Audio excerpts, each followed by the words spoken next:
Amani ya Mwenyezi Mungu najua kuwa iko pamoja na wewe msikilizaji wa Tanganyika FM kupitia Tanganyika TV. Sisi upande wetu tuko wazima na hilo tunazidi kutoa shukrani kwa Mwenyezi Mungu. Msikilizaji, kama kawaida na ukaribisha kuweza kusikiliza taarifa zetu za habari.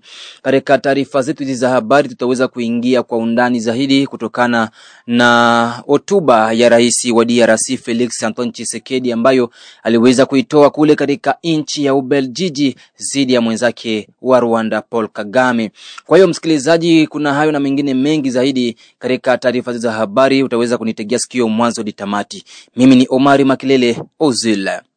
Tuanze sasa taarifa zetu za habari na habari zisemazo kuwa baada ya Rais wa DRC Felix Antoine Tshisekedi kutoa hotuba kwenye mkutano wa Umoja wa Ulaya mjini Ubelgiji ambako ameomba mwenzake wa Rwanda Paul Kagame kuingilia kati ili kumaliza vita nchini humo, maoni yamekuwa tofauti kwa upande wa raia ambao wengi wamepokea kwa shingo upande. Tusikilize sasa ripoti ya mwenzetu Isaac Mulucha Ashibe ambaye aliweza kutuandalia ripoti kamili. Hotuba hiyo ya Rais Felix Tshisekedi inazusha mvutano mkubwa wa maoni. Andre Biadunia, mwanaharakati wa kisiasa jimboni Kivu ya Kusini, amepokeaje hotuba hiyo? Anatueleza hapa. Diskuru ya chef de l'Etat ni diskuru ilikuwa nzuri kwa sababu alitoa mbele ya ekipe kabambi ambayo ilikuwa kwenye ile conseil ambao walikuwa nayo Bruxelles. Mais aussi alimtandre mkono na akaprendre témoin communauté internationale kwamba yeye hataki vita, yeye anataka amani, na akasema kwamba angetaka wafanye amani yeye na bwana Kagame. Aliita amani ya watu wa washujaa, la paix des braves, na akasema kwamba ni wao wawili tu ndio wanaweza kuleta amani. Ça veut dire quelque part president a comprendre kwamba kuna kitu kinakuwa entre wao, kuna convention entre yeye na Kagame kwa hii trouble ambayo iko napita kwa este ya pays. Mina yanaliser à deux niveaux. Le premier niveau est-il que ni mise en garde ya president wa Republique kwa Rwanda kumwambia kwamba nimesha choka maintenant nataka pigana. Deuxième plan, est-il que anachoka, anasema ke no, mimi nachoka na sina nguvu ya kupigana, bandugu msimame katikati yetu mtumalizie hii vita. Niko tayari kupana vyote, kisha nasemaka niko tayari kupana minere yote pour que nipate amani tu. À ces deux niveaux kutapashwa kuwa réponse moja. Mais president alisahau kama partenaire mwenye iko nalomba amani hana besoin ya amani, parce que amani habailombaki, amani banaitafutaka kwa nguvu. Amani haiwezi toka sema ndio balileta njoo ile amani. Amani banaitafutaka. Na Kagame kama iko napigana mkongo, anapiganaka kila siku paska nasemaka kwamba Kongo inaweka ba FDLR ambao wanatatiza amani kule kwake. Na njoo anasemaka niende nipigane pour que ni protéger population yangu. Bwana Ebalo Abomba Peter Stober, ambaye ni mmoja kati wa makada wa chama tawala cha UDPS mjini Baraka, amesema kuwa watu wanaodharau hotuba ya rais ni watu wenye kuwa na mlengo wa M23, kwani hotuba ya rais ilikuwa yenye kumfunga Paul Kagame kwa kuwa kuna M23 bila Rwanda. Watu ambao wanasema hiyo maneno ni watu ambao walikuwa washaenda kwenye M23, kwa sababu hata jana uliona diskuru ya Bertrand Bisimwa alisema kwamba hivyo Tshisekedi anasema huko vinamwangalia yeye na Kagame abituangalie. Juu iliona diskuru ya Tshisekedi imewafunga kamba. Hiyo kongamano ambayo ilikuwa huko Belgiji ni kongamano ambao wale ambao wanakamata kama decision ya dunia wote walikuwa wanakutana kule. Tshisekedi akaona mwa mkutano aonyeshe watu kama mwenye kuna problem ni Kagame, na njoo alimwambia na fungula mkono na kuita ile Wafaransa wanasema metandi yangu, na kuita ukuje ili tutafuta amani, kwa sababu tuko bajirani miaka yote mzima. Alikuwa anapenda kuonyesha wale watu waliokutana pale viongozi wa dunia kwamba anayefanya ile blocage ni Kagame. Na ndio maana niliona ministre wa affaires étrangères wa Rwanda alitoka kwenye alikuwa na kuanza sema direct. Kwa hiyo ile discours Tshisekedi alifanya pale alimfunga Kagame na alionyesha Kagame kulimwengu kama yeye ndio apende amani ya Kongo, anapenda kuikala Kongo kuwa na exploiter mali ya Kongo. Kagame yeye ndio ana support hiyo movement ya M23. Hakuna M23 bila Kagame. Kagame akitosha majeshi yake hakuna M23 itaishi. Cha pili, kusema ile matamshi kule kwenye kongamano ni wale wafadhili. Rwanda hana uwezo wa kupiganisha Kongo. Wanaopiganisha Kongo ni wazungu, ni Wafaransa. Sasa mwa ile kongamano wote walikuwa pale, alipenda kuonyesha na wale wa Bayer waambie Rwanda atoshe manani majeshi yake na waache kumusapoti Rwanda kwa ile. Hata hivyo, katika jambo hilo hilo, raia wa mji wa Baraka wamepokeaje hotuba hiyo? Hawa hapa wamoja kati yao wamejieleza. Kusikia president wa eta sawa hii ya Kongo kwenda kujisi kwa mtu sawa vile commissaire de zone, kwa kweli sisi tuliona alikutufurahisha sana sana. Wa maana gani? Haitakuwa kila mara wanaenda president wa Rwanda anasema mimi kabla FDLR yatoka Mkongo, mimi Kongo ni Kongo tu. Sasa president tunashangaa eske haikuwa anamuelewa mwenzake au namna gani? Hiyo kweli kwa upande wangu niliona M23 kuna avance na yeye angali tu kwenda kujisisi kwa yule mtu. Habina maana, inaonyesha kama hatuna nguvu na hatuna uwezo. Cha muhimu tungejikusanya, tujiweke pamoja na tupigane moja kwa moja. Labda tunaweza leta kupatia Wanyarwanda adabu. President wetu tukosea. Taifa na mataifa ndio zilikuwa pale. Na president anasema maneno kama na ile, inaonyesha haya na aibu sana.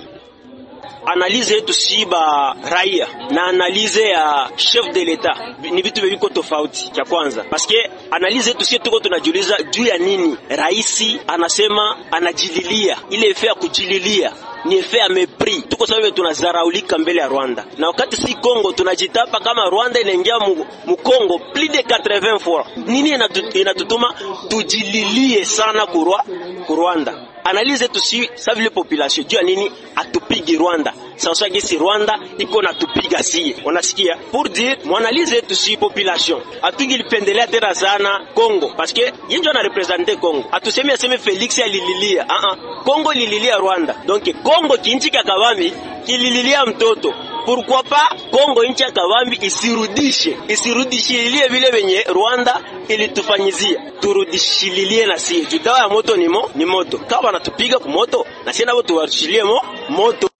Kama mimi mkongomani wa baba na mama, yeye rais ameshindwa na kila kitu katika nchi yetu ya Kongo. Ningemuomba ajuzuru, aache madaraka, aache wakongomani madaraka, kwa sababu hakuna kile anachokifanya. Anaenda pigia mwenzake magoti na kati yeye ana madrone na nini. Tunasikia habari za madrone sasa hivi, nikwenda kupiga kwenye vilalo sasa. Ule kupiga kwenye maadui wako ni kupiga kwenye mavilalo. Tumemchoka. Cha kwanza mimi simlaumu sana Rais Felix. Mimi nalaumu wakongomani wote kwa ujumla, sababu wakongomani hawana huruma na wakongomani. Ina maana mkongomani akipata uongozi huwa anasaliti umma. Rais kama rais kusema rais mwenzake amtafutie amani ni kama kumwambia mwanaume mwenzio akutafutie amani mwako wakati yule mwanaume anatembea na mke wako vibaya. Ile ni dharau. Mimi nalaani ile.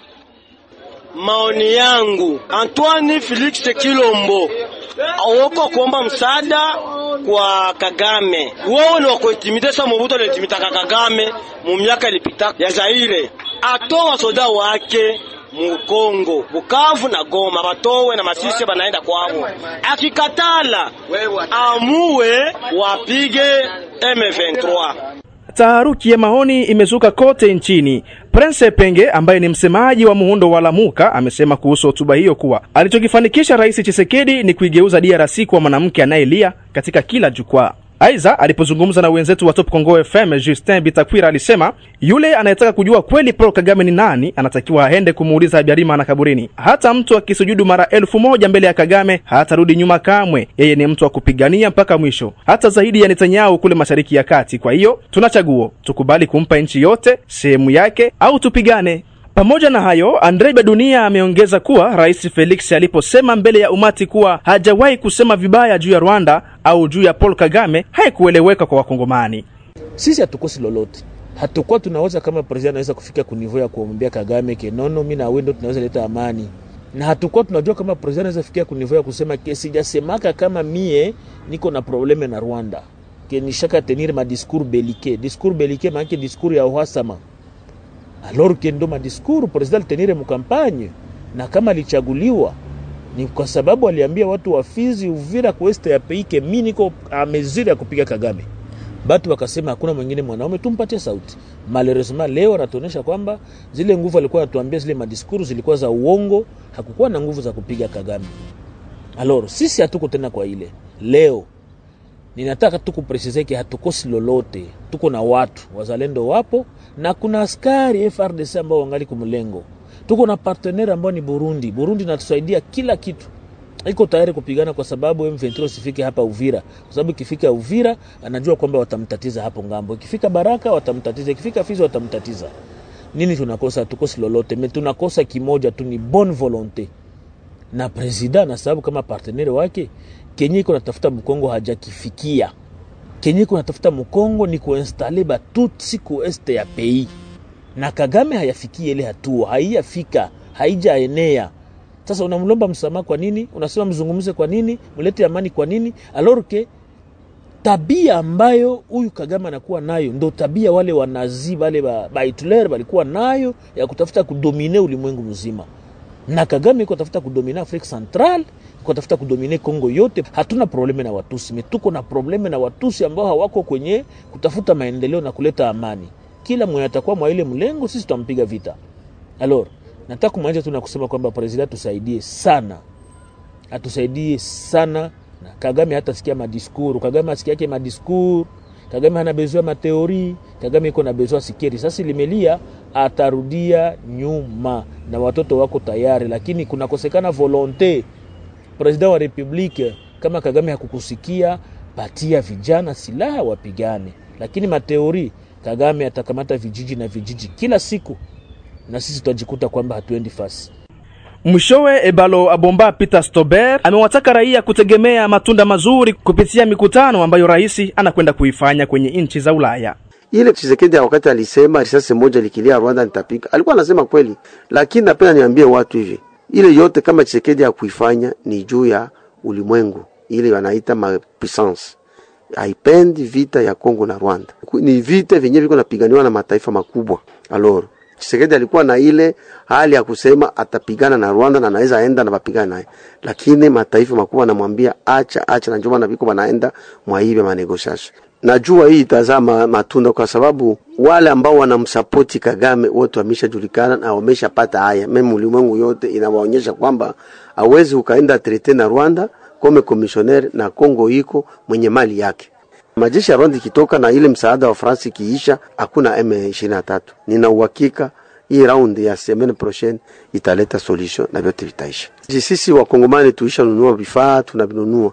Lakini napenda nikwambie kwamba vita avishake kubunduki. Hakuna dunia mzima, hakuna fasi baisha maliza vita kubunduki. Bunduki inakuwaka ina-execute siasa. Bana malizaka vita kusiasa kisha bunduki ina-execute. Na njoo Tshisekedi iko anafanya. Kama kutakuwa vita na Rwanda, tuimalize kwanza kisiasa. Tukisha ganye kisiasa, tutaiganye kivita. Na njoo Tshisekedi iko anafanya. Iran na Israel bilisha kumazungumzo. Vita vyote vishake kibunduki, vita vyote vinaishaka. Ukisha maliza kisiasa, hapa kibunduki utamaliza. Kwa hiyo watu tu wasubiri, wakuwe na moyo wa subira, wajue kwamba hivi Tshisekedi kwa anatafuta amani ya kudumu. Hii miaka 23 tuliishi yote ya vita, iishe na watu waishi na amani, wakongomani wavivre nchi yao. Njoo Tshisekedi anapenda kutafuta kado aachie wakongomani ya amani ya kudumu. Asante sana Izake Mulucha Ashibe kwa kuweza kuangazia zaidi kulingana na hotuba ya Rais Felix Antoine Tshisekedi ambayo haikuweza kufurahisha wakongomani wengi hasa katika jimbo la Kivu Kusini na sehemu zingine. Tujelekeze kule Kamituga sasa. Ni kwamba watu wawili wameuawa na wengine 5 kujeruhiwa vikali, hata baadhi ya duka kuporwa. Hayo ni matokeo ya makabiliano kati ya wazalendo zidi ya jeshi la taifa FARDC siku ya 5 ya wiki tunayo katika mji wa Kamituga. Kwa mujibu wa duru zetu toka Kamituga zasema kuwa yote yameingia pale ambapo askari mmoja wa taifa FARDC aliweza kuuawa kwa kupigwa risasi na watu wanaohusiwa kuwa ni wazalendo. Ghafla hali ya kujibiana kwa risasi kwa pande zote mbili na kutekeleza maafa mjini Kamituga yalianza kushuhudiwa, kama alivyoeleza hapa mmoja kati ya wanaharakati wa shirika la raia pa Kamituga. Hali ya leo Ijumaa ni ya wasiwasi pa Kamituga kutokana na milio ya risasi zilizosikika usiku tangu saa 5 za usiku mpaka saa 12 ya asubuhi, na ilikuwa ni milio ya risasi inayofanana na vita kali, na chanzo ya milio hizo ilikuwa kuwawa kwa askari jeshi wa taifa FARDC kwa watu wanaoshikilia silaha. Tafahamu ya kwamba tangu kufunguliwa kwa majela ya Bukavu na Goma, wafungwa ambao waliweza kuhukumiwa kwa makosa mbalimbali waliweza kutawanyika ndani ya miji tofauti ya mashariki ya kidemokrasia ya Kongo. Na hapa mjini Kamituga unakuwa kukizagaa silaha mbalimbali mikononi mwa raia, na hiyo hali inakuwa ikileta sitofahamu kwa kutenganisha ni nani mzalendo wa kweli na ni nani ambaye alikuwa kati ya mabandia. Kwa hiyo hapa mjini Kamituga tunakuwa tukisubiria serikali iweze kutufasiria vizuri, kwani kuliweza kufariki askari jeshi na kuliweza kufariki kamanda wa polisi Kapitene Kangela kwa milio ile ya risasi. Kuliweza kujeruliwa watu 5 ambao kunapatikana mwanamama mmoja, na hali hii inaleta wasiwasi ndani ya mioyo ya wakaaji na walioandamana kwa hasira kwa kudai usalama. Hapa mjini Kamituga shule, soko pamoja na maduka ziliweza kubaki kufungwa na wakaaji wanabaki manyumbani kwa kuendelea kuchunguza na kujua ni kipi kitakachotokea. Hata maimbwa za wakaaji ambazo ziliweza kuwa nje, kunakuwa ambazo ziliweza kupigwa marisasi, na kwa hivi sisi sote tunakubaki tukitazama tujue nini ambacho serikali itaweza kutenda. Kwetu sisi tunakuwa tukiomba tu kuweze kulindwa kwa wakaaji, waweze kulindwa na usalama uweze kurudi. Tumalizie na kule Kinshasa. Katika taarifa zetu za habari ni kwamba limezinduliwa rasmi toleo la kwanza la kitaifa la haki za binadamu nchini DRC, naye Waziri Mkuu Brigitte Suminwa Tuluka, ambako ni ishara tosha ya kuheshimu haki za raia wa nchi ya DRC. Safari Masidilwe. Naam, Waziri Mkuu Judith Suminwa alielezea Alhamisi Oktoba 9 haja serikali yake kujenga jamii nzuri ambayo inaheshimu haki za kila raia katika DRC. Kwa hivyo aliendesha ufunguzi wa toleo la kwanza la jukwaa la kitaifa la haki za kibinadamu huko Kinshasa. Mkuu wa serikali ya DRC alisitiza juu ya kuifanya taswira ya DRC kama nchi ya sheria ya kweli kulingana na kanuni za mwongozo za mpango wa hatua ya serikali. Ulinzi na ukuzaji wa haki za kibinadamu huko katika moyo wa maono yetu ya maendeleo na mshikamano wa kitaifa. Unaunda msingi ambao unamu yetu ya kujenga jamhuri yenye nguvu, inayoheshimiwa na inayostahili kwa kujitolea kwake kimataifa, alisitiza Judith Suminwa Tuluka, waziri mkuu nchini DRC. Kwa upande wake, waziri wa haki za kibinadamu Samuel Mbemba alielezea kuwa mkutano huu uliashiria mwanzo wa kushirikiana kati ya viongozi wa umma na asasi za kiraia katika ulinzi wa haki za raia. Pia vile alitaja pengo katika maandishi na ukweli uliopitia mamilioni ya Wakongo, hasa wasiriwa vurugu na mizozo ya silaha. Samuel Mbemba pia aliwasihi watu wa msaada kuonyesha uzalendo na alitamani kuunga mkono utekelezaji wa haki ya mpito. Kupitia mpango huu, serikali ya Suminwa inadhibitisha uamuzi wake wa kutafsiri kanuni za ulimwengu za haki za kibinadamu kwa vitengo halisi vinavyoelezewa kwa sekta 3 ikiwemo kumbukumbu, haki na sheria. Mikutano hii pia inakusudia kubadilisha kanuni za ulimwengu za haki za kibinadamu kwa vitengo halisi kwa kuzingatia lengo 3 ikiwemo kumbukumbu ya mauaji ya kimbari, utekelezwaji wa haki ya mpito na utetezi ili kufanyika urambuzi kimataifa Genecost. Kwa upande wa waziri wa haki za kibinadamu Samuel Mbemba, mkutano huu ni mahali pa mazungumzo na zana ya kimkakati ya kufafanua mapendekezo ya wazi na ya kudumu kuimarisha mshikamano wa kitaifa na sheria. Tukiachana nayo, taarifa zingine zinasema kuwa Jumuiya ya Ulaya itatoa msaada wa kifedha wa euro milioni 180 nchini Jamhuri ya Demokrasia ya Kongo kwa faida ya sekta za nishati, usafirishaji na uchimbaji madini. Ursula von der Leyen, mwenyekiti wa Tume ya Ulaya, alitangaza hayo hii Alhamisi Oktoba 9, 2025 huko Brussels, Ubelgiji, wakati wa mkutano wa Rais Felix Antoine Tshisekedi wakati wa toleo la pili la Global Gateway. Nimefurahi kutangaza leo fadhili mpya wa Ulaya wa euro milioni 180 katika sekta ya nishati, usafirishaji na uchimbaji madini endelevu. Aliandika hayo katika mtandao wake wa X Ursula von der Leyen, mwenyekiti wa tume ya Ulaya. Msikilizaji wa Tanganyika FM kupitia Tanganyika TV, na kushukuru, na ni hapo ndipo naweka nukta taarifa hizo za habari. Lakini kadri habari zitaendelea kujitokeza kulingana na hali ya usalama mashariki mwa nchi ya Jamhuri ya Demokrasia ya Kongo, hata habari vile vile zinazozagaa kunako mitandao ya kijamii kuhusikana na hotuba Rais Felix Antoine Tshisekedi huko Beljiji, utaweza kujuzwa zaidi kutoka Tanganyika FM kupitia Tanganyika TV. Mimi ni Omar Makilile Ozil.